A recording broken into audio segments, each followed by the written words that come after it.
Lo tau nggak kenapa rumah itu tuh nggak boleh ditinggalin terlalu lama? Jadi itu ada kejadian tahun 2009, gue baru ingat banget ada cerita ini. Karena mama gue tuh habis ngingetin cerita tentang tetangga gue. Tetangga gue ini kita sebut aja namanya Mbak Eli. Mbak Eli ini tuh tetangga rumah gue yang dulu. Mbak Eli ini tuh dibilang pasutri ya nggak juga, karena dia udah punya anak satu yang umurnya itu sekitaran 4 tahun sampai 5 tahunan gitu. Dia ini ngontrak di samping rumah gue banget bareng sama suaminya dan anaknya, dan kondisinya Mbak Eli ini tuh lagi hamil. Singkat cerita, pas bulan puasa Mbak Eli dan keluarganya ini tuh mudik balik ke kampungnya di Solo. Mereka lumayan lama sih di kampung, kayak sekitaran 1 bulanan gitu. Long story short, mereka baliklah ke rumahnya dia yang Jakarta. Kejadian anehnya itu dimulai dari pas mereka balik ke rumah mereka di Jakarta ini. Sekitar 1 hari 2 hari berlalu gitu, mulailah anaknya ini yang namanya Naka selalu nangis setiap malam. Katanya Naka ini tuh ngelihat sesuatu di dekat pintu kamar mandinya mereka. Naka ini tuh menyebutkan ciri-ciri dan fisiknya sosok tersebut, dan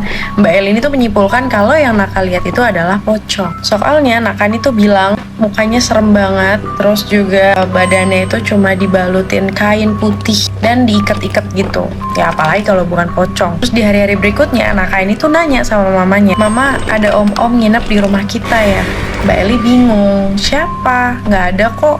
"Ada mama, di kamar lagi tidur." Mbak Eli diajaklah sama Naka ke kamarnya mereka. Pas dilihat ya emang nggak ada apa-apa. Daripada itu, Mbak Eli sama suaminya ini tuh sering banget berantem. Entah kenapa hawa di rumah itu tuh jadi merasa panas. Ditambah lagi Naka yang bertanya sama papanya, laki-laki yang selalu ada di rumahnya mereka itu tuh siapa? Nah akhirnya denger kayak gitu, suaminya Mbak Eli ini tuh jadi marah banget. Anak kecil umur 5 tahun 4 tahunan mana mungkin bohong. Akhirnya mereka berantem besar lah nih, Mbak Eli dan suaminya, yang ngebuat suaminya itu jadi jarang pulang karena alasan lembur. Intinya tuh hubungan mereka jadi renggang. 1 minggu berlalu dengan keadaan mereka yang seperti itu. Ada di satu malam suaminya itu nggak ngambil lembur, dan tiba-tiba banget suaminya ini tuh berubah jadi baik dan minta maaf sama Mbak Eli atas apa yang terjadi sama hubungan mereka yang merenggang kemarin-kemarin. Dan terjadilah HSI. You know HSI?